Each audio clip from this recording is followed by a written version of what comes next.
Corianne Stephenson, and I'm here at RiskMinds Americas, and I'm joined by John Sidolides, the principal of Trilogy Advisors. John specializes in government affairs, strategic communication, and geopolitical risk management. We just had an exciting conversation with John, and maybe you could give us a little bit of background on why the focus on geopolitical risk for risk managers in the financial system. Yeah, thank you very much, Corianne. It's an absolutely essential topic for any type of risk management portfolio or corporate planning. And what we're looking to do is see how we coalesce all of the many issues that are happening around the world, the flashpoints that really have the potential to disrupt and upset the international order as we know it. So whether we're talking about critical political decisions being made in Beijing about the South China Sea, that affects trade routes, that affects energy supplies, and that affects potentially military stability with Japan and South Korea and India. When we talk about what's happening between Russia and Europe, in the Ukraine and the Baltics, now Russia projecting power in Syria and really filling a vacuum from an outside power perspective. And then, of course, the Middle East, where developments are never just internal to the Middle East, but spill over, unfortunately, into Europe and into the streets of the United States. These are necessary issues for executives, for risk officers, for boards of directors to consider when they're planning, corporate-wise, investment-wise, for 6 months out, 12 months out, 5 or 10 years out. And without understanding how and why political decisions are made, you don't really have the most effective risk management portfolio in place. Right. So if you were thinking going forward a year or so, are there other areas that you haven't mentioned, like you mentioned China, Russia, Middle East, that's a pretty broad group. Are there areas that you think that are emerging but not yet on your, say, top 3 list? Well, history shows that we're always confronted with the so-called black swan events. They're black swan events precisely because they're rather unpredictable. But if we look at some of the flashpoint areas where we know there's going to be trouble, there are some areas that I would say are off the radar that we may wind up having to pay attention to in a year or two. So for instance, Russia, they've firmly implanted themselves in Crimea and in Ukraine. But there are several other areas in Europe that could become potential flashpoints. One is a very small strip of land between Moldova, which is sandwiched between Romania and Ukraine, called Transdniester. But it's filled with ethnic Russians and Russian-speaking citizens. And the Russians have made very clear they will protect the rights of ethnic Russians outside their borders. Wow. That may be an area where they're testing NATO's ability to push back against Russia. And again, do it very incrementally. I have no reason to believe that Russia is interested in any type of a war with NATO or with the United States. What they are interested in doing is in undermining NATO and European cohesion. So if they can do it there, they can do it possibly in the Baltics, either in countries that are in the European Union or in sovereign territory called Kaliningrad.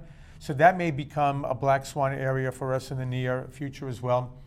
And if North Korea, for instance, is able to put a nuclear bomb on a missile, not only can they potentially threaten the United States because they'll be able to reach the continental US with those missiles, but we may see countries like Japan and South Korea seek out a nuclear arsenal of their own, and that'll trigger a response from China. So you have a cascading effect of nuclear proliferation in an area of the world where 1/3 of all global commerce takes place. So the potential is there for very, very disruptive events in areas that are known to be very difficult, very challenging, but you may have new flashpoints emerging out of existing flashpoints. Right. And clearly you can see a risk manager would be so concerned and want to study these types of points, certainly from a perspective of where investments are made, but also where one opens and offers services and businesses.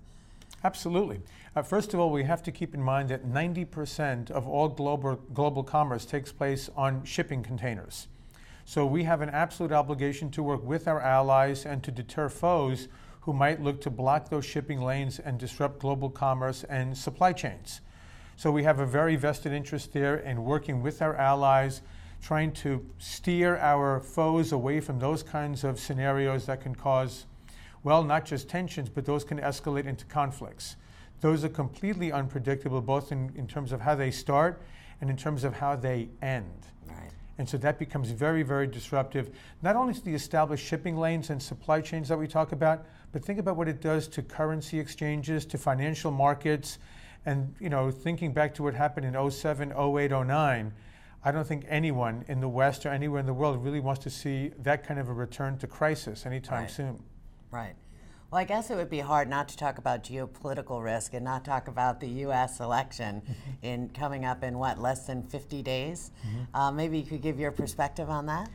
Well, knowing that this video may be watched, this interview, by people after the election, it's always very, very cautionary making any clear predictions. What we do know is that as of today, September 20th, the day of the conference, that we're in a very tight race.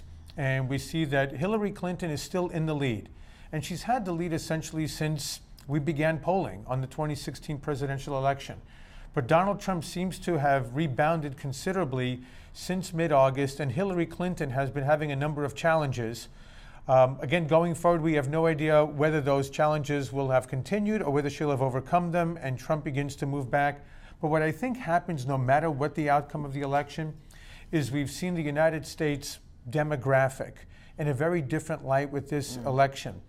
Both the Democratic and the Republican parties are continuously being pulled more to the extreme. And we see also what I would call not the rise, but maybe the return of the white working class male voter, which made himself felt very much with the rise of the Donald Trump candidacy. And I think it was a recent poll that showed that 85% of white working class men believe that the government has utterly abandoned them and failed them. And they're making that felt.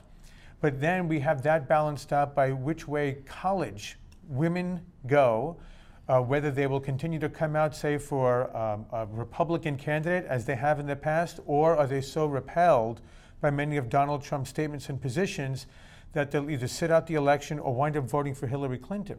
So you have a number of states that are traditionally in play, and then you have another 8 or 10 states that tend to be solidly Democratic or even solidly Republican that are now being pursued by the other candidate. Either way, this is going to be an absolutely historic election, and it begins in a few days with the first debate that many believe will have more viewers than recent Super Bowls. Just think about that. It is amazing. I have to say, the one thing I can say about this election, it's certainly been entertaining. Absolutely. Well, thank you so much for your comments today. Pleasure to be with you. Thanks.